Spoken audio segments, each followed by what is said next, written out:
Iemand zegt, mind you, they were pregnant with the dare here.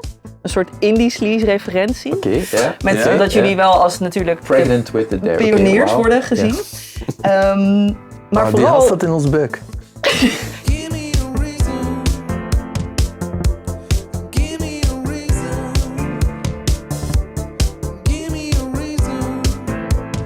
Ik ben hier in Gent. Dankjewel voor de uitnodiging dat ik hier bij jullie langs mocht komen in de Dewey Studios. Welkom. Headquarters, fabriek, woonkamer, bar. Hoe omschrijf je dit zelf? Wij zeggen de studio. En als we heel snel moeten sms'en, dan schrijf ik de stud. Want die IO, dat is nog 2 seconden extra. Ja.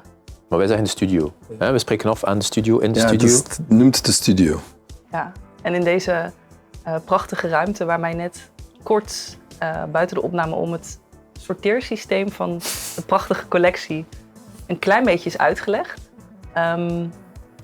Om en nabij hoeveel platen zouden hier? Ik heb geen... ik weet niet hoeveel dat er zijn. Want zoals Dave zei, het is een levend organisme. We blijven platen kopen, dus ik weet niet waar we zijn. Dus het gezegde is dweilen met de kraan open. Ja. Dus dat wil zeggen dat er constant moet ook gedwijld worden. Ik moet nu direct denken aan dat we op 3FM Gimme Your Reason draaien. En dat die zo kolossaal eindigt. Zo groot. Geweldig.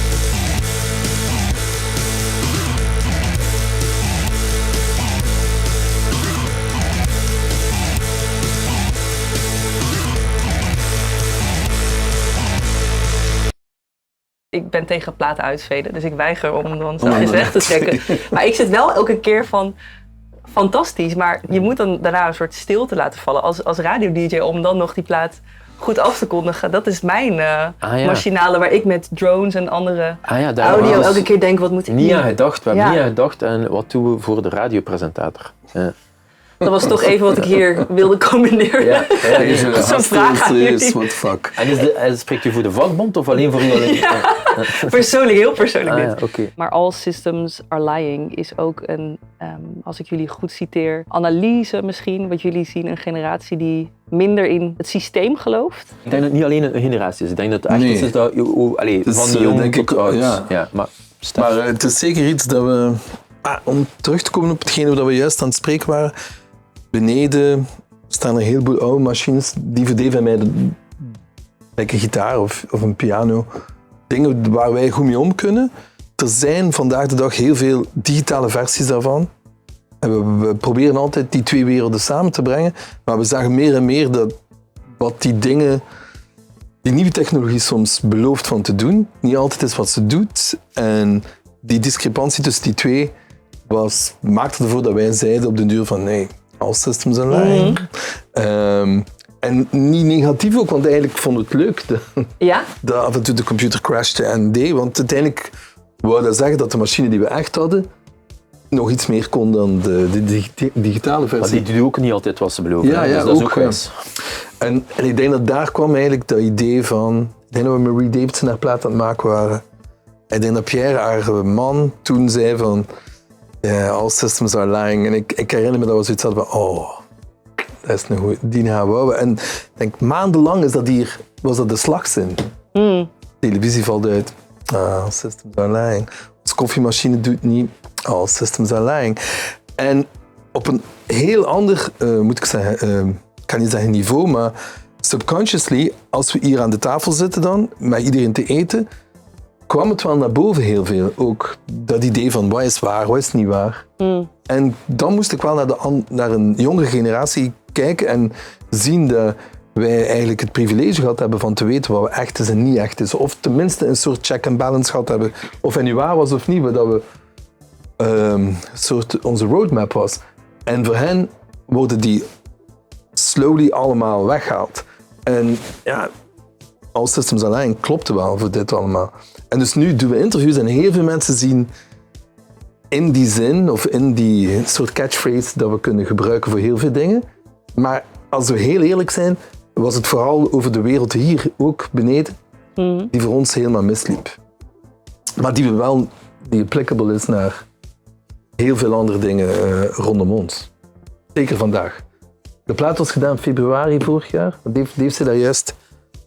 En plots dachten we van, ja, maar het is niet alsof All Systems Align minder kracht heeft gekregen sinds vorig jaar februari. Het is alleen misschien nog meer toepasselijk. Want jullie zeiden volgens mij ergens in een eerder interview van dat jullie jezelf tot een andere soort artiesten scharen die misschien minder directe lyrics schreven. Jullie zeiden van een indie artiest of misschien een nieuwe generatie nu dat het heel persoonlijk, heel direct is. Voelt dat voor jullie nog oncomfortabel? Dat je denkt, ik wil het meer indirect? Nee, maar het is een heel goed punt. Ik denk als je kijkt hoe dat bijvoorbeeld, ik kan alleen maar zeggen, denk misschien hoe bands als Pavement of pak zelfs maar Bloody Valentine of Deus. Ik ga zelfs een voorbeeld nemen hier. Ik denk dat hoe dat wij veel van onze lyrics deden in het begin, was eigenlijk non-direct, soms niet echt heel persoonlijk ook. Ja. Eigenlijk iedereen kon er zijn eigen meningen vinden. Want we waren een beetje cynisch ook over hoe dat popcultuur was en heel veel van die dingen. En ik denk dat deze plaat dat we gemaakt hebben, bijvoorbeeld als we Charlotte en Boris aan het werken waren Dave en ik, omdat we hier samen zaten en veel praten over dingen, we hadden zoiets van, maar je moet over die thema's babbelen, want dit is een valuable... het zijn thema's die belangrijk zijn. Racisme, seksisme, alles waar we mee bezig waren, die in hun leefwereld aan de hand was. En ik denk dat we niet gepusht hebben, maar echt gezegd, kom, laten we proberen van daar op jullie manier, op een soort funny, maar toch wel hitting manier daarover te praten. Maar dat is nooit iets dat wij als Soulwax gedaan hebben. En deze plaat hebben Dave en ik bewust gekozen om zonder limitations, dus niet, we gaan een plaat maken alleen met kopjes en waar alleen essential mag in gezegd worden. We hebben ons eigen losgelaten en we hebben gewoon gezegd, we gaan kijken wat eruit kwam. En veel van die thema's kwamen naar boven, maar dan moet ik eerlijk zeggen, dit heeft te maken met de studio. Het heeft ook te maken met deze tafel, waar, of nu Charlotte en Boris of Marie of Pim of Olly of iedereen die hier in de studio komt, er gebeuren hier wel gesprekken daar rond. En ik denk subconsciously dat Dave en ik dat gewoon allemaal geabsorbeerd hebben. En veel van de lyrics en van die dingen kwamen gewoon naar buiten. Die waren daar. En dus het ziet er misschien uit alsof dat we daar goed over nagedacht hebben. Uiteindelijk was dat gewoon wat eruit kwam. Ik confirmeer. Ja. Is er voor jou misschien een track van de plaat die je kan noemen die in die zin meer uit je comfortzone, als jij het hebt over zonder grenzen, iets anders maken waarvan je denkt, hoe dit gemaakt is, of misschien de songwriting, de lyrics, misschien onbewust. Ik denk niet dat wij op dat vlak het anders zijn gaan doen, maar ik denk wel dat ons misschien uit onze comfortzone, dus niet, ik weet niet wat de comfortzone is, maar wat er wel is gebeurd, is dat gewoon door samenloop van omstandigheden zijn we de laatste jaren zo druk bezig geweest met zoveel verschillende projecten, waarin dat we dat aspect wat Stef nu juist aanhaalt, van wat zit er gewoon diep in ons, wat komt er uit zonder enige parameters, dat hetgene was dat uit balans leek en moest terugkomen. Dus ik weet niet of het echt uit onze comfortzone was, maar een van de dingen... naar op zoek. Ja, want een van de dingen die gewoon heel vaak doen met zoveel andere projecten, is een soort visie proberen verwezenlijken. Terwijl hier hadden we zoiets van, nee, we willen gewoon het onbewuste laten bovenkomen. En dat was wel, het is wel anders, maar ik weet niet of het buiten onze comfortzone is. Het is ook alleen tijdens de interviews dat je die vragen moet beantwoorden. Want het is niet alsof Dave en ik hier soms zitten en zoiets hebben van, hoe ga... Ja, er is heel veel onuitgesproken tussen ons twee. Soms komen mensen ook willen met ons samenwerken om te kijken hoe dat wij dat ook doen. En dat is heel moeilijk omdat er een soort onuitgesproken synergie is die we niet verbaal verwoorden. En ook zelf niet snappen. Nee. En misschien moeten we het ook niet snappen, want als we het snappen, dan is het gedaan. Ja, maar ik hoorde wel, volgens mij was het bij Zeenlo, dat jullie zeiden van, we hebben wel deadlines gesteld. Dit keer. Ja, maar dat moesten we doen, want anders... anders zou er niets uitgekomen zijn. Ja, maar dat is ook iets dat werkt. Bij die, wat ik daar juist beschreef, de andere manier van werken, dus met of voor andere mensen, doen we dat ook. Hè. Dus bijvoorbeeld bij Dewey zou er ook nooit iets af zijn. Moesten we niet zeggen, het moet volgende week, staat de mastering en dan zou het niet gebeuren.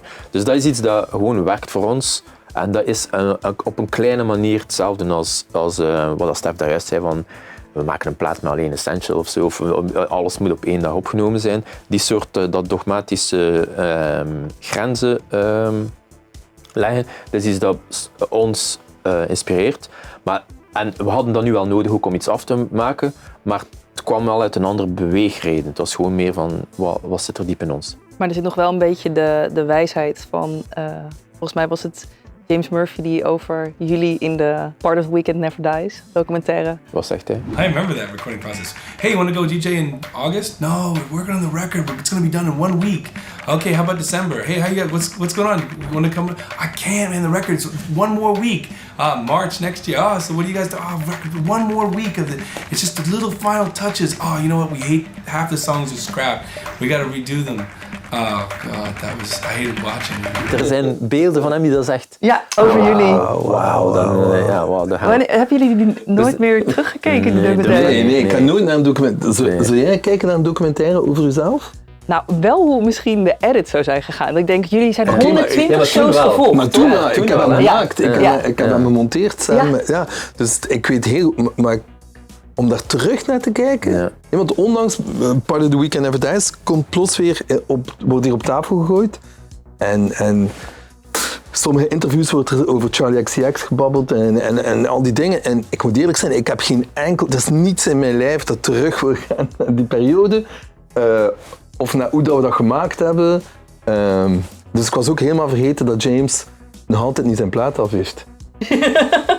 Sorry. Maar ja, we moesten slechte vrienden zijn, zouden wij dat tegen hem gebruiken, maar dat gaan we niet doen. Nee, want echt, eerlijk gezegd, het is iemand is die Dave en Stef soms rapper door heeft dan andere mensen. Dan is James. En het enige dat ik me wel herinner, het documentaire, is dat hij op een heel slimme manier door had dat Dave en ik van positie switchen. Zonder dat we het zelf doorhebben. De ene neemt de leiding, de ander gaat terug. Het is een soort like peloton. Zo. En hij had dat door voor iedereen, voordat wij dat zelfs door hadden. Well, they're brothers, so they have exactly the same. There's one taste, and then they can just fight endlessly about it. Like in other words, that should be a T-shirt. Well, no, it's true. Like you dudes, it took me a while to figure you guys out, because like on the surface you seem wildly different, and then I realized like. You're wildly different only because you just fill in the gap that the other one leaves. So if one of you isn't really upset, the other one's gonna be like, "What's the big deal?" Exactly. And if one of you is like if one of you thinks that something's really good, you'll think the other one will think it's overrated. I figured that out walking through Ghent, which is where it all gets magnified. And you were really stressed out about something with the record. Like you were like something was just not good enough. And Steph was like, Dave's getting so upset about this. And she's like, we need to finish it. And, like, it was this long kind of, like, thing about, like, oh, Dave, just don't worry about it. And I don't know why. I don't care, like, it's fine. And then we were walking from the bed and breakfast. And I'm walking with Dave. We were talking about things. And Steph is slightly behind us. And Dave and I are walking ahead. And we're taking a slight turn. And Steph got... Why would you go this way? What's wrong with you? And Dave suddenly like, I'm just turning. This is where I naturally went. I didn't know there was a right way. There's and you were so mad. And it went on for the whole walk back. And it suddenly clocked. I was like, you guys just flipped positions. You walked out of the studio and you took over the set guy and you took over the unrough flappable guy. Maar zijn jullie dan wel bewust wat bijvoorbeeld op Letterboxd, ik weet niet of dat misschien in andere interviews ter sprake is gekomen, is hij dus, Charlie XCX heeft hem recent gekeken, gerecenseerd. En daardoor zijn heel veel jongere mensen het gaan vinden, omdat hij op YouTube volledig te zien is. Oké. Nu gaan we ik wil weten wat die mensen denken. Ja. En ik heb wel een paar recensies. Oh my god. You call this music? Het begint gewoon, thank you Charlie for putting my eyes onto this. En iemand zegt, mind you, they were pregnant with the dare here. Een soort indie sleaze referentie. Oké, ja. Met dat jullie wel als natuurlijk pregnant with the dare. Pioniers worden gezien. Maar vooral... Die had dat in ons buik. I like the girls that do drugs. Girls with cigarettes in the back of the club. Girls that hate cops and bad girls. ons kennen? Of, Nee, we hebben nog nooit ontmoet, maar we speelden 2 weken geleden in San Francisco. En we hebben toen een DJ-set gedaan met Marie en hem samen. Ik had hem nog nooit ontmoet. Ja. Nee, dat is ergens. We hebben hem wel ontmoet. Dat is het ding. En dus ik dacht ook nog nooit ontmoet. En ik zei aangenaam. En hij zei, nee, we hebben elkaar ontmoet, weet je nog, een paar geleden. En hij begon over zo'n ding. En dat gebeurt in een luide nachtclub. En ik zo, ja? Wat? Ja, dat is... ja? Maar is dat in uw buik? Dus, Dat kan wel. ik was vergeten dat we hem blijkbaar ontmoet hadden. Maar ja, we hebben hem blijkbaar al ontmoet. Om over Part of the Weekend. Ik heb eigenlijk het is gewoon omdat ik terugging naar San Francisco nu, 2 weken geleden. Er was een Coachella als die IJslandse vulkaan. Dave kon niet mee naar Coachella en ik heb toen als Too Many alleen moeten draaien. Ik heb toen Stefan, onze bassist, gevraagd om in te vallen voor Dave. Dan heb ik samen met Stefan Too Many gedaan. En dan gaan we naar Colombia. We doen een festival in Colombia. En het is de allereerste keer dat het is een heel bekend festival blijkbaar nu, een elektronisch festival. Maar ik heb de eerste editie gedaan en halverwege de set zie ik Stefan wit worden. En ik denk van, oh, wat is er aan de hand? En ik zie ineens een heleboel militairen met machinegeweren op het podium staan. En ik zie de promotor door het volk, want hij had een oranje kap aan, ik zie hem weglopen. En we moeten stoppen en we staan in the middle of nowhere, buiten Bogota. En ik denk zo van, damn, hoe gaan we nu teruggaan naar Bogota, dat festival, iedereen was aan het klagen, de militairen waren tegen mensen aan het zeggen, je moet naar daar gaan. En er waren 2 kids, en die 2 kids hadden ons gezien dat wij in de problemen zaten. En die kwamen naar ons, die zeiden, hey, wij zijn all the way gekomen van ergens, ook in Colombia. En er was een station in Zuid-Amerika dat elke zaterdagavond Part of the Weekend Never Die speelde. En die begonnen, want ik kon niet zo goed Spaans, maar die begonnen tegen ons in dialogen uit documentaire te praten. En die hebben ons dan teruggevoerd naar Bogota. Maar alles erin en eraan. Ik herinner me altijd zoiets van... Want ik dacht als die documentaire gemaakt was, dacht ik van oké, wie gaat daar naar kijken? Dus het is eigenlijk een tijdsmoment. Ja. Maar toen wist ik zoiets van, ik ben wel blij aan die kids dat we zien hebben. Ja. En nu heeft hij blijkbaar weer een soort, door Charlie of whatever, heeft dat soort heropleving. Maar het is moeilijk voor ons om daar in te gaan. Zeker voor mij, denk ik meer voor mij dan voor Dave, want ik heb ze toen volledig in elkaar gestoken en voel bij elke cut, bij elke ding, weet ik nog wat voor struggle dat er was of wat ik er niet in gestoken heb. Wat er nog is, dat we nooit getoond hebben. I wish I was there so bad. Why did all the cool stuff happen before I was able to get to it? This is my born in the wrong era. Give me past tense FOMO. Too bad I was like 8 years old. Bring this back. What the fuck, I wasn't even born. Is dat een gevoel wat bij jullie soms ook terugkomt? Van, er is zoveel veranderd en ik vond dat mooi, want Charlie XCX die schreef dus een hele uitgebreide review met soort, toen was het nog rock'n'roll, toen kon er gewoon dit en dat. En misschien in het verlengde van All Systems Are Lying, iedereen staat met telefoons voor je neus als er DJ-sets zijn, als er festivals zijn. Ik ben blij dat er geen telefoons waren toen. Mm-hmm. Maar kijken wij er nostalgisch naar toe? Ja. Zoals het sentiment online is. Bijna een soort van shit, te laat geboren. Maar ik snap dat wel. Want Voelen jullie dat ook? Ik denk wel dat wij ons leven ook gedacht hebben, hadden we maar... Ik zeg maar iets, als je gewoon een keer kijkt, zo gewoon naar de bouw. Was ik maar in New York in 79. Ja, of zo. Die periodes, dat hebben we ook. Gewoon als je soms een keer naar zo'n charts kijkt, van zo'n Billboard charts van, ik zeg maar iets, van 72 tot 74 zo. En je ziet zo, elke week komt een plaat uit die nu vandaag nog altijd relevant is. Dus natuurlijk, dat is een gevoel dat wij ook wel zullen gehad hebben. Maar kijken wij nu nostalgisch daar naar terug? Nee. Dat denk ik niet. Ik denk, het enige, niet specifiek naar dat aspect. Dat het enige waar we ons wel van bewust waren, was van wat geeft ons kippenvel, wat was er voor ons exciting. En na zoveel jaren tijd hebben we geleerd dat eigenlijk dat is het enige dat telt. Dat is het enige dat belangrijk is. Maar wat is er veranderd in de wereld? Dus we zijn ons allemaal zoveel meer bewust van alles. Dat ik het wel snap dat voor een jonge generatie, als je zo bewust bent van alles dat iedereen aan het doen is op hetzelfde moment, overal in de wereld, en wat er ook gebeurd is voor u, dat je niet hetzelfde onschuldige gevoel zo hebt van hey, whatever, we doen dat maar en hey, we zien wel wat er gebeurt. En dat is iets dat ik wel...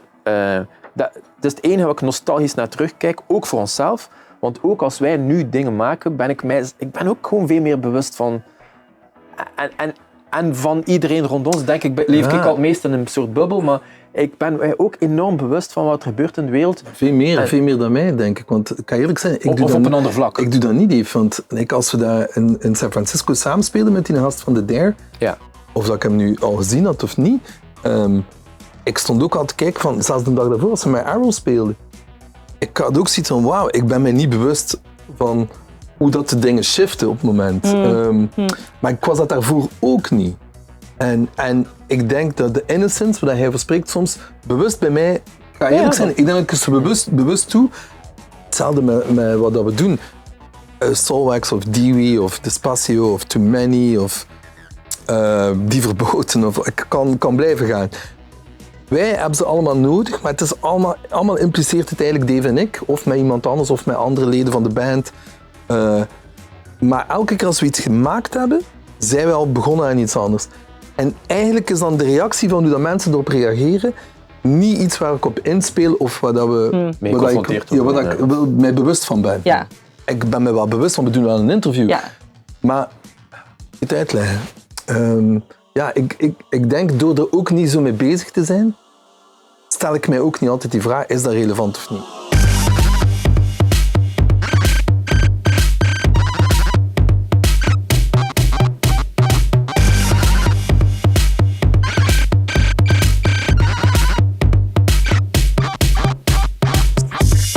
Ik vond bijvoorbeeld wel over de plaat een track als Hot Like Sahara of Idiots in Love. Voor mij als luisteraar, als je erop zit te wachten op een soort van... klinkt voor mij heel onbevangen, alsof ik links voor op het festival sta. Alsof ik ze live meemaak, niet op plaat.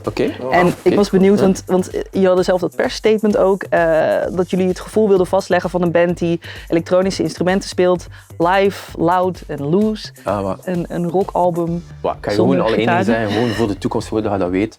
Wat er in de perstekst staat, moet je nooit letterlijk nemen. Dat is echt iemand die dat schrijft om iets over te brengen. Maar dat is een heel mooi compliment, dank u. Maar ik was zelfs niet eens bewust dat hij in onze perstekst stond.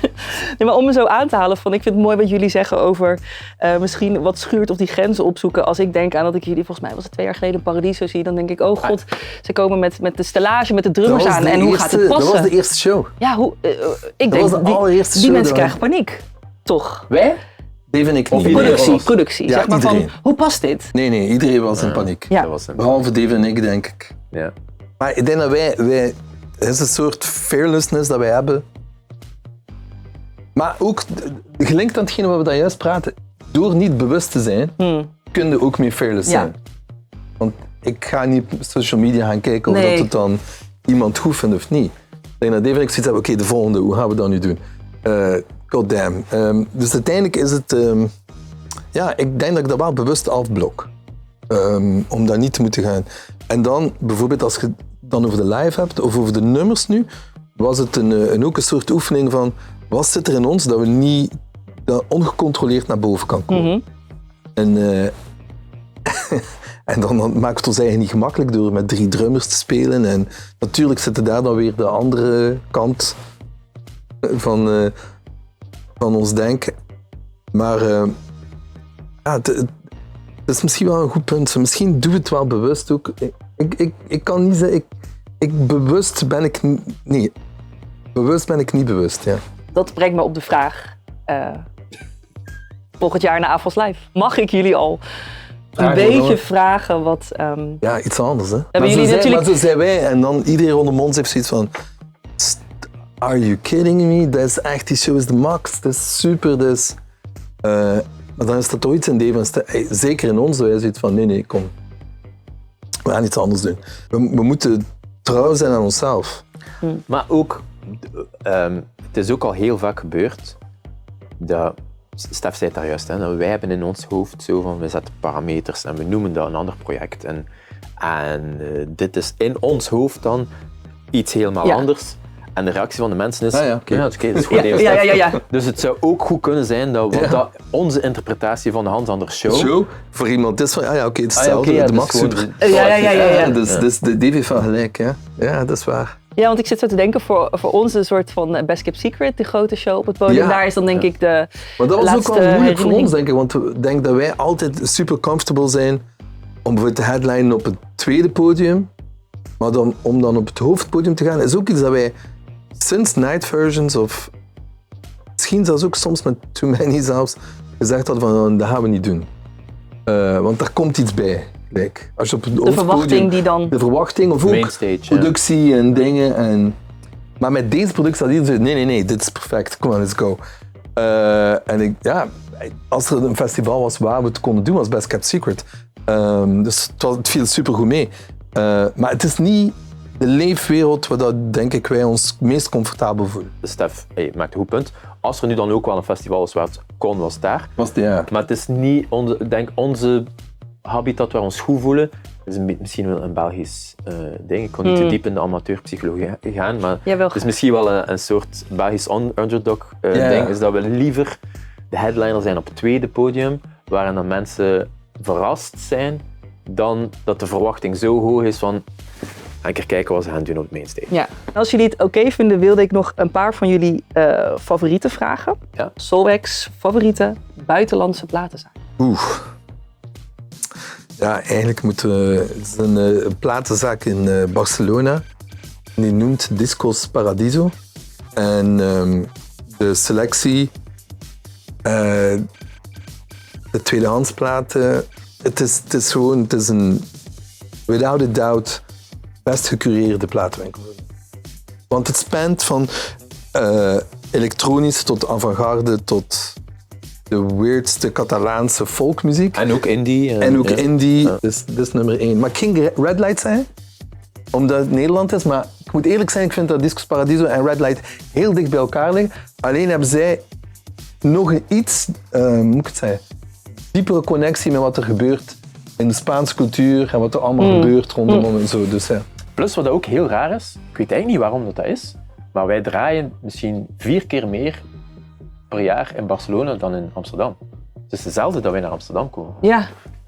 Dus we Dat zijn ook vinden meer ons niet leuk in geconfronteerd met Amsterdam, Discos dus. Paradiso dan met Red Light. Maar als we ooit naar Amsterdam komen, komen we ook wel voor de plaatwinkels. Soulwax favoriete muziekvideo van een andere artiest of band.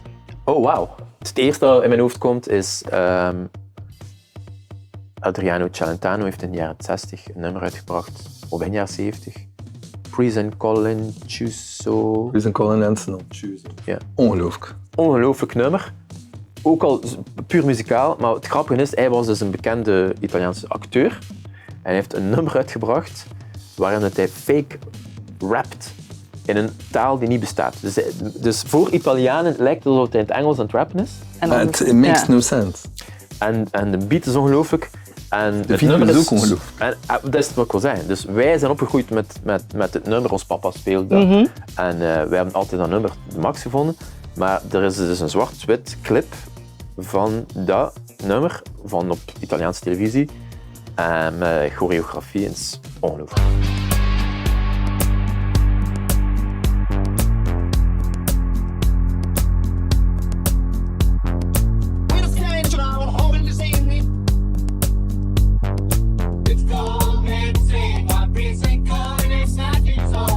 Tot slot, beste frituur in Gent. Beste frituur. Dat is echt een moeilijke. Hier is controversieel, nee? Ja, want er zijn er niet zoveel goeie meer. Maar... Ik zou de frietketel zeggen, maar hij... Ja, maar je hebt gelijk, Ja? de frietketel. Ja, oké. Dus Dank het is jullie wel. unaniem.